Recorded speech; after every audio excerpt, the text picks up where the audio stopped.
So it's all to play for still. I think so. Do you want to bet against us?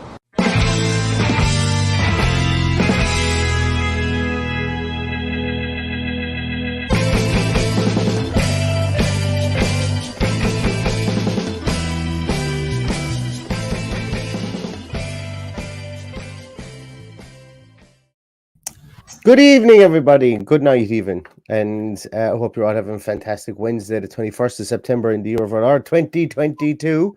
It's been a long time since we've been speaking to you. Last time I was speaking to you, I was sitting on the wet ground in Galway trying to do a post-match review of Aston Villa and Southampton. But I'm delighted tonight to have Paddy back. And we're going to go through a couple of things. We're obviously going to talk about some of the most recent developments. There's been an injury bug has bitten. We might do a small bit of a talk back on what Paddy felt about about certain aspects of the Southampton game. But before we do that, I want to start off on a massively positive note, because the Aston Villa women's team, like, what a game that was at the weekend. It was just fantastic to go 2-0 up against Man City, lose that 2-0 lead and go 3-2 down, and then have the fortitude to be able to come back again and win 4-3 is just excellent. Like, that Man City team is really, really, really good team. I don't think anyone needs to tell anybody that. But the Aston Villa new signings had really stood up to the plate, as did the old guard as well. And what a great and fantastic win that is.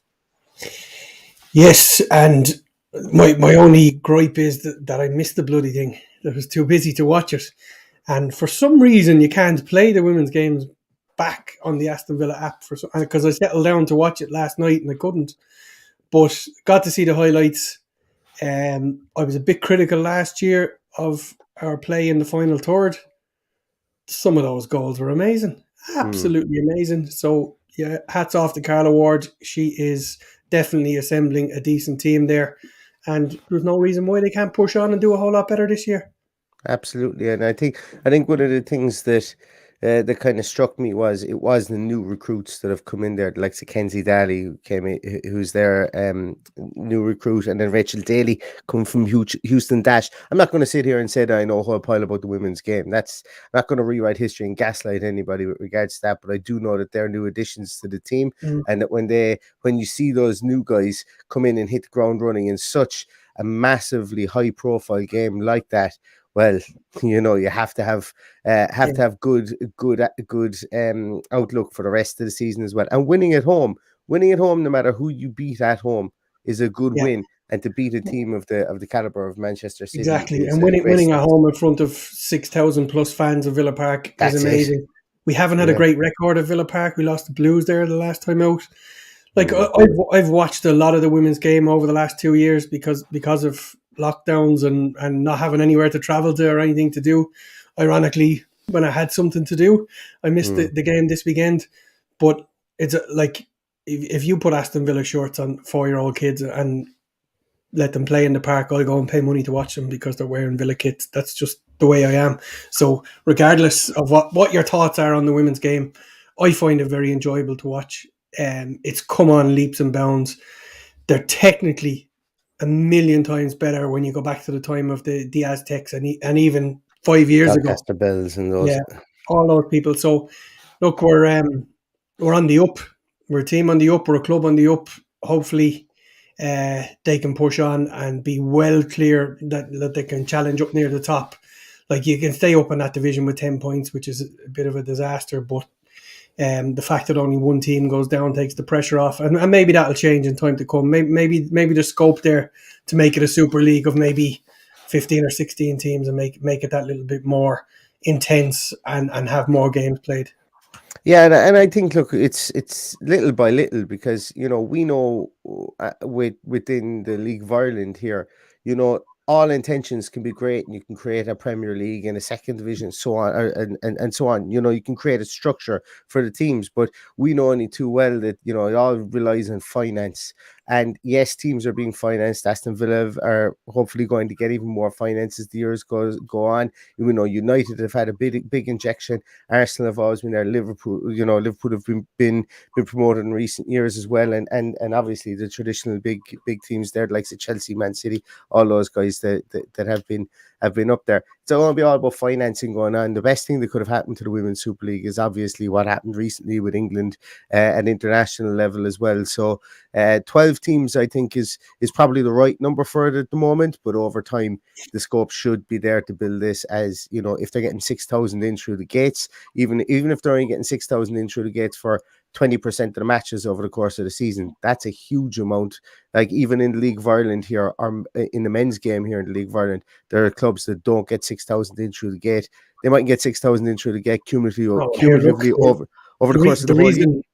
The reason I missed this game is because I was at a League of Ireland game, and it was a derby game, and it was sold out, and I think about 3,900 was all that could fit into the stadium, which you know is a sad reflection on the League of Ireland and the state of the stadiums, really, more than anything else. But you know, the money that can be generated from the game, if it's run correctly and clubs invest in it.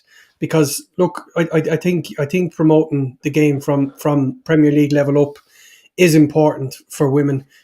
You may have seen I've had the flag up here in the past. It's important, especially with the whole obesity problem, that we allow our kids to go and play football and be included, regardless of their sex. So, it's really, really important. Absolutely.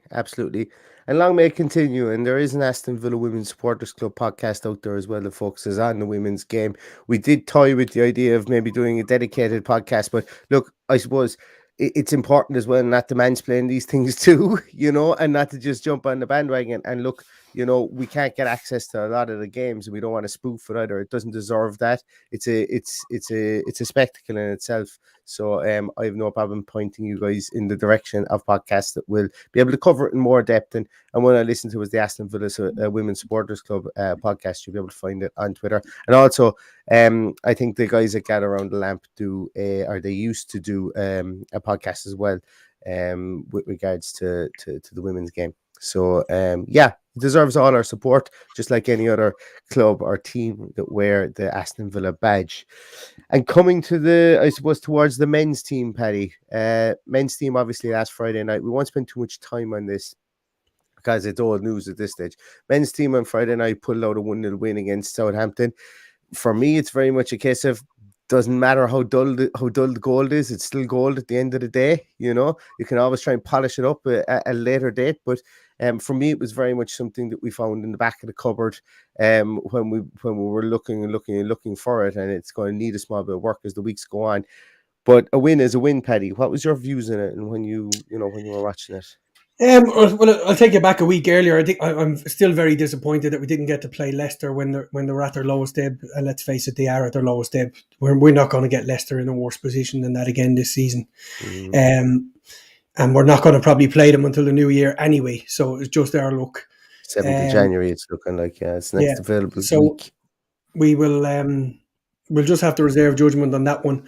But it just shows our luck, because, you know, if we'd have got that result against Man City, beating Leicester, beating Southampton, the league is looking a whole lot prettier. We're higher up, we're safe. People are looking at it a bit differently. So people are looking at the game differently because of that. So because we're stuck on 7 points from 7 games, isn't that what it is?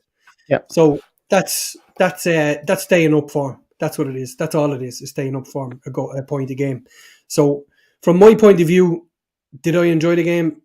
No, I didn't. First half was okay. I thought we got very sloppy in midfield after Kamara went off. But as you say, if we can win ugly 15 times and then win pretty 5 or 6 times, we're looking at European places. And that's the moral of the story. So if you tell me we're going to win ugly 15 times and win pretty 6 times, I'll be very happy with that.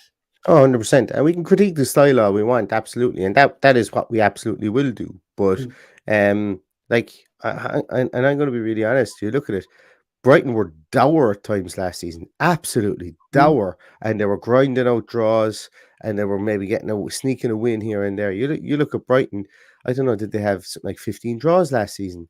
And, you know, that's 15 points. Obviously, we would have killed for 10 draws last season. 10 draws last season would have catapulted us up the league, you know. So it's very much a case of trying to set a platform for this team and then for the build. So and let's be honest, Neil, the style was poor. Like to win ugly we need to be winning ugly against the teams who are in and around those European places.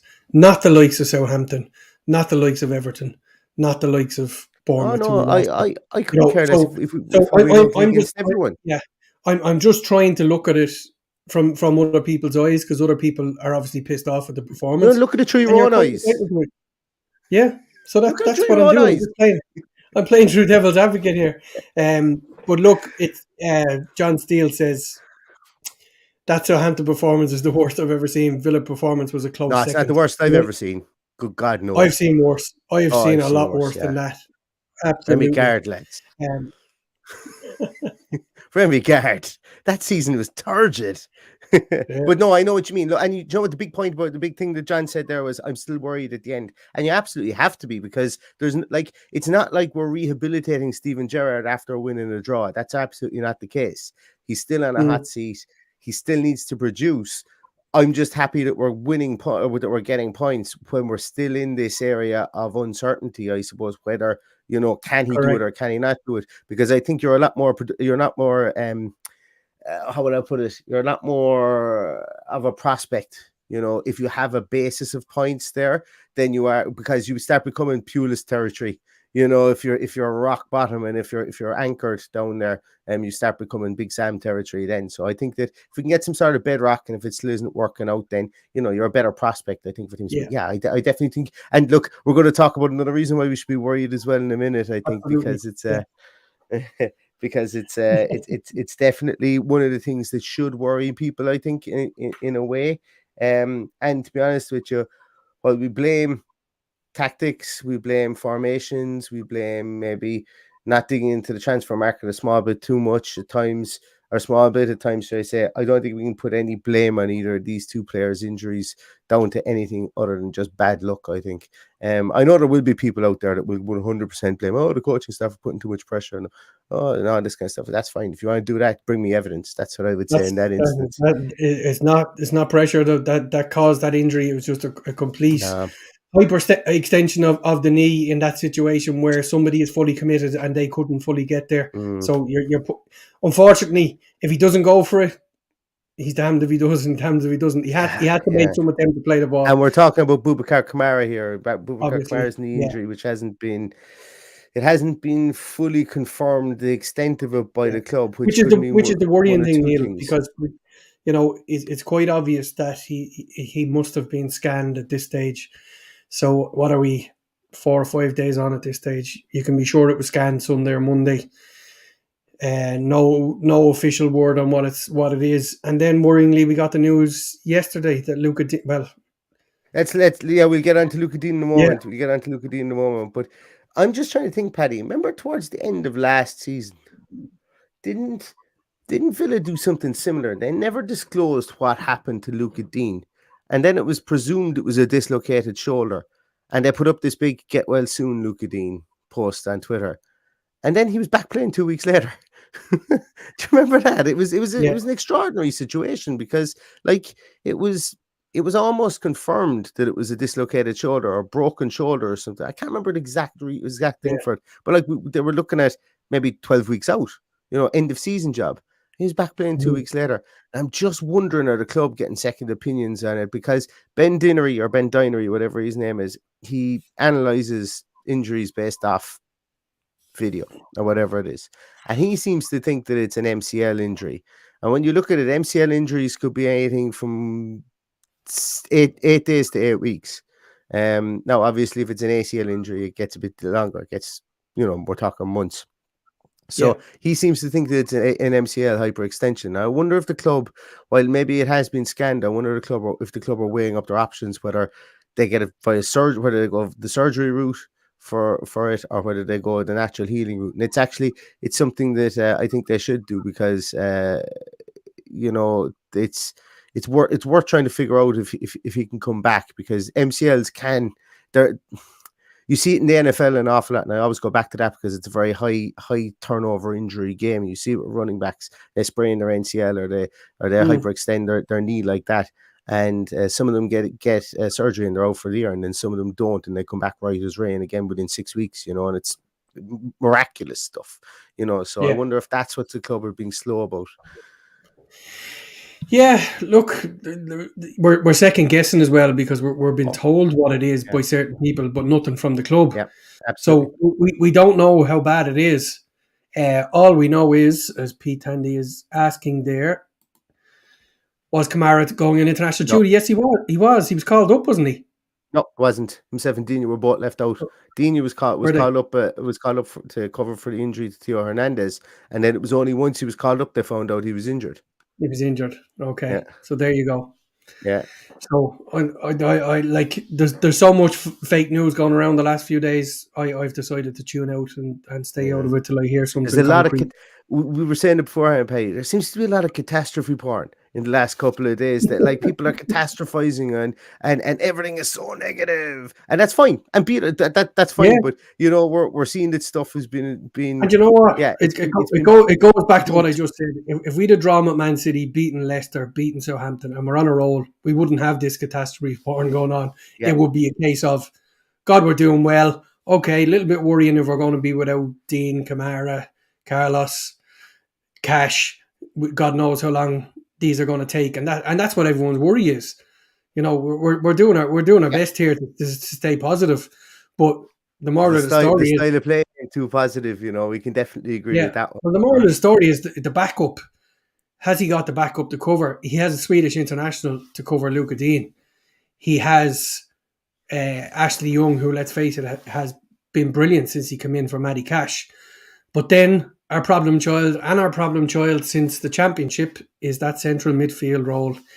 And Then Donker. then Donker will come in, Nakamba might get a go. There's just no way of telling, but there's one thing it doesn't do. It doesn't free up John McGinn to do what he's doing tonight for Scotland. And No. that's leading the line in his probably most natural position, scoring goals, captain in his team, captain in his country, which is obviously not weighing on him like everybody says. It's weighing on him with Aston Villa. I don't think it is. I think he's just struggling in that position. We're struggling to hold on to the ball. As a result, he's it's kind of rubbing off on him, and nobody is capable of dragging us up by the bootstrings. It's just a difficult situation at the moment because we can't get that midfield right. Paddy, do I know what the biggest piece of catastrophe porn that was put out by some news outlet somewhere, I think it was in Poland, about Aston Villa, was that the Polish coach is baffled and what was it? The Polish coach, can't remember the word that they used with, but he said that he's been not bemused. Pissed off, I suppose that's the word I'm going to use. He was pissed off that Aston Villa aren't playing Jan Bednarik enough. Yet Bednarik couldn't play against Southampton, and he signed like 2.5 days before the Man City game. So what does he expect us to manufacture games to play Jan Bednarik? But it just goes to show that when there's I suppose when there's a kind of a cloud over the club, and there has been in the past couple of weeks, like other countries, other managers and stuff like that pick up on that. He probably had no idea that he couldn't play against Southampton. He probably had no idea that he was only signed a couple of days before the Man City game, and yet he chose to have a pop at Aston Villa. If he chose to have a pop at Aston Villa, we don't even know if it's true. Pop? That's the thing.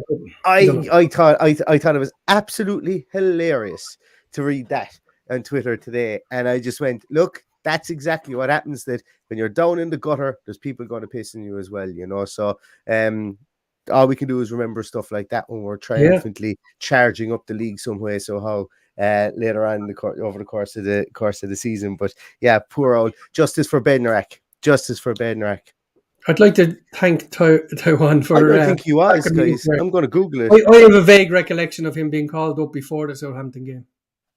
Unless he was called up literally the day of the Southampton game. He could have been, but that's in my head that he was called up. He wasn't in the initial squad, but was called up, wasn't. As was Luka Dean on Monday. Yeah, maybe so. Maybe I missed it, but he definitely wasn't named in. I can only find here where it says he wasn't named in the first squad. I can't find anything there. Quick, no. Granted, how many seconds was that I googled Boubacar Kamara international call up just there? So when people say they do their own research, I hope it isn't as short as what I just did there. About 8 seconds worth of research. But look, I suppose either way he's not going anyway because he's got a duff knee for the next while. So I suppose it's Do you want to hear something positive, Neil? Yes. How lean and mean did Diego Carlos look on Instagram yesterday? My God, that man is a beast. He's like a Hereford bull. He could only possibly pick up an Achilles or something similar injury because he's ripped in every other department that you can actually rip. Even his knees look like he has I don't even want to say muscles on muscle. It's incredible. Yeah, he looked like a bull. He actually did. He had the hind looked like the hind leg of a poly bull or something like that. You know, guys. Not that I spend too much time looking at men's legs, but I've never seen legs like that. Never in my life have I seen legs like his. He's absolutely unbelievable athlete. I'm actually here because I sent you guys a picture of it, and I'm going to try and pop it up on the screen for those who have not seen it because it is it's freakish. It's like when you see cyclists and they're like maybe on week 3 of the Tour de France, and did you ever see the cyclists put pictures up on whatever social media site? And they're literally as lean and as pumped as you'll ever see. Now, whether it's pumped or whatever, I don't know. You can see the veins and everything. It's just freakish. It's like an anatomical kind of thing you'd see. I'm not going to say doll. What's the word I'm looking for? Those things that doctors have. They bring you down. They go, here's where the muscle clicks into this, and this is where the tendon goes in here. And this, if anyone has ever done their cruciate ligament, their ACL before, like I have, that's what the doctor did. He brought me down this aid, this teaching aid or whatever to show me, and his leg looks like that. It's freakish. I have the thing there, but I can't put it up. It's going to take me too long. So just go look at it in his Instagram. It's absolutely freakish. So sometimes you got to believe Stephen Gerrard when he says stuff as well, and he's hoping that he's going to be back after Christmas. And there was a lot of kind of questions about would he be able to do weight bearing exercises? Would there be wastage and so on? He's already in the boot. We've already seen him do some. If I'm not mistaken, I think he had a video up or a story up of him doing some work in pool already. So fingers crossed, that would be a huge shot in the arm for us to get somebody like him back early. And going back to the two boys we spoke about there, as I say, if Boubacar Kamara, if it is an MCL strain, maybe he's out for maximum 8 weeks or whatever the case is if it doesn't need surgery. And same with Luca Digne, it's a stress fracture in his ankle. Stress fractures just usually require boots and rest. They don't usually require any surgery, somewhere between 4 to 6 weeks. I was reading there that 2 weeks players can go back after stress fractures. Now, once again, I don't have MD or DR before my name, and it was only Dr. Google that gave me all that advice. But I think sometimes as well, when we put it into context, we've got 2 weeks here for this international break. I think the worst part of it is that we'll have a short run in then towards the with a lot of games towards the World Cup. Yeah. But potentially the World Cup could be coming at a really good time for us if we do have these injuries, albeit we still need to get points in that interim period when we do play the Well, it just depends on how quick these guys are going to come back. That's it. Yeah.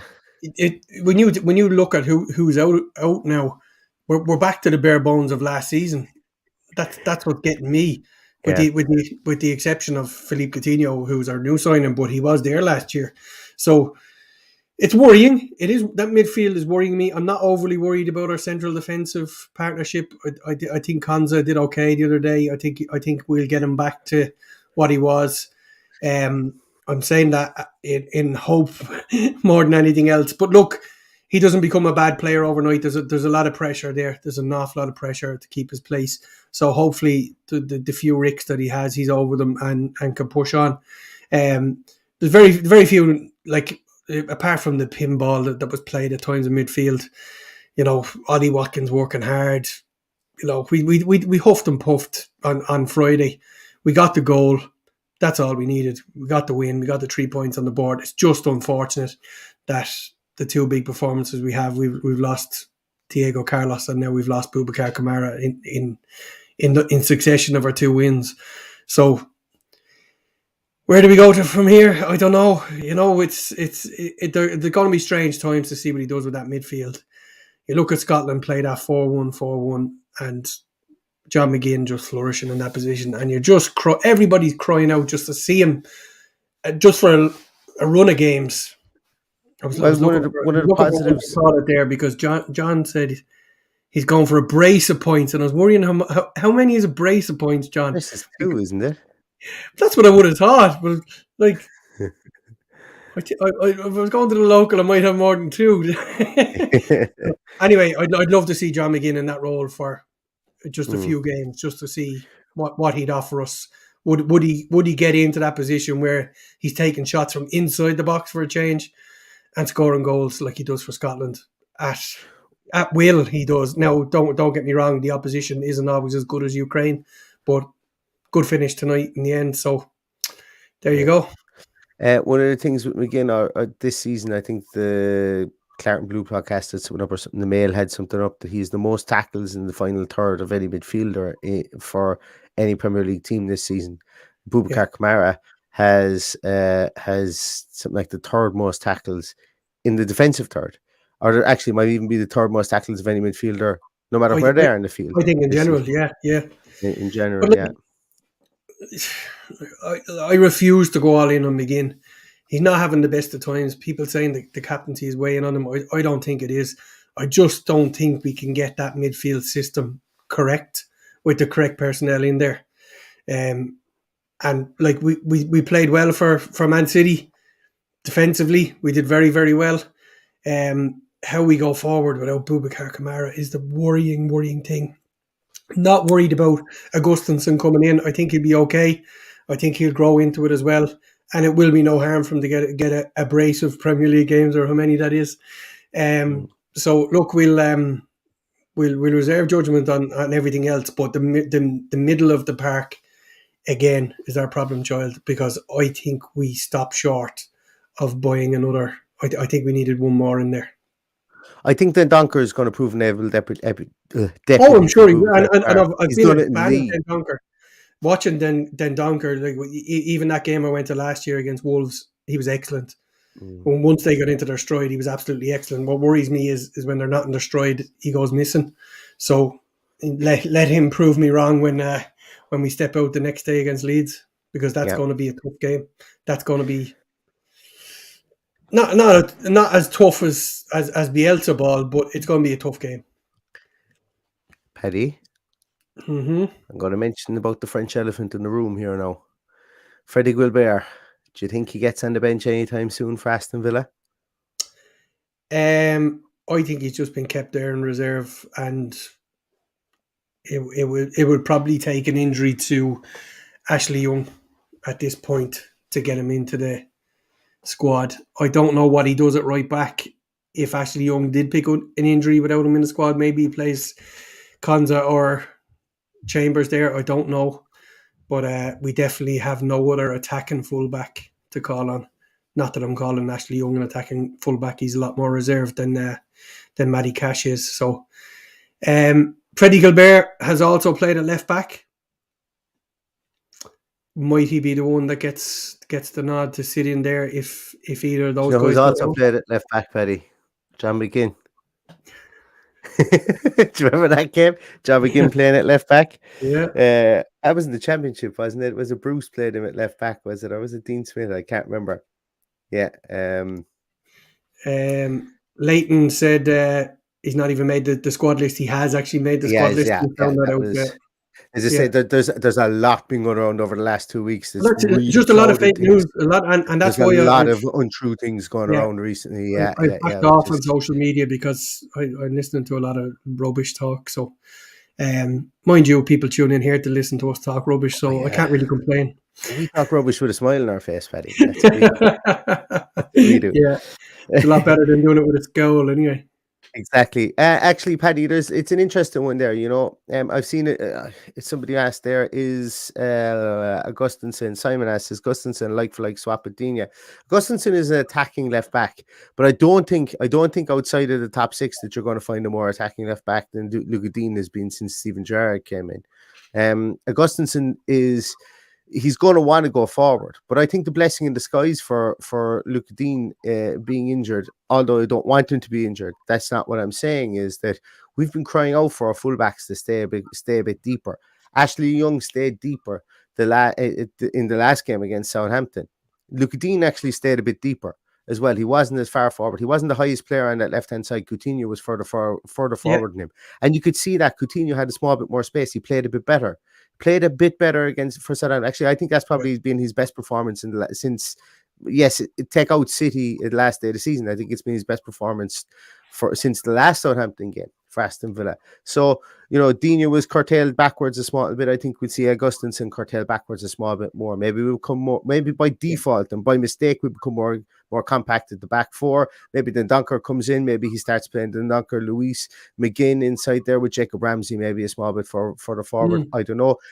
I'm reading a statistic here as well that Jacob Ramsey has the 5th most tackles of any central midfielder, tackles won of any central midfielder in the Premier League this season, and at 14, and Boubacar Kamara had 15. So I think there's a lot that goes on. Specifically, we kind of judge players an awful lot on their abysmal passing, which has to be said, and I think that's certainly what we can call John McGinn's passing has been really poor this season. I think that probably stands out more than maybe tackle winning or getting around the field and stuff like that. But we need our passing to be better in midfield even more now that Boubacar Kamara isn't there, because he was able to cover serious ground. So the questions are out on that midfield again for the 5th time in 5 seasons. Yeah. Neil, Leighton again, he hasn't made me angry, he's made me hangry. Leighton, you can't be saying things like this when a man is on a diet. So now you have to come in and tell us what biscuits you're eating, just so I can dream about eating these biscuits. Go on, let us know in the comments. And also let's not forget Matty Cash as well. I think at the time it was mentioned Matty Cash was 4 weeks out with a hamstring injury. We're in week 2 at the moment, and I think we'll see Matty Cash after the international break. I think we will too. We will too, yeah, because it was and the positivity that he spoke with when he was talking about playing for Poland as well was this just came too soon. So I think he'll be back in there. But if he's not quite ready, I wouldn't be risking him either. I'd play Ashley Young, given that he's had 2 great runs of games.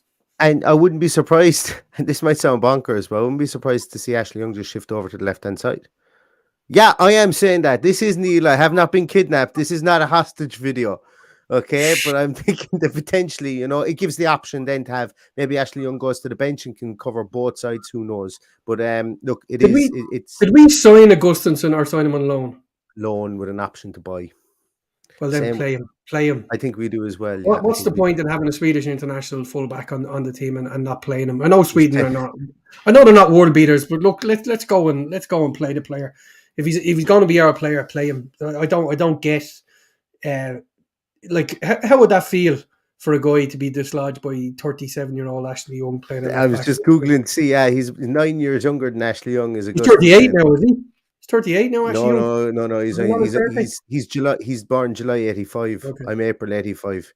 So I always look, and that's probably why I'm so subconsciously so down on Ashley Young, is because I was thinking what could have been.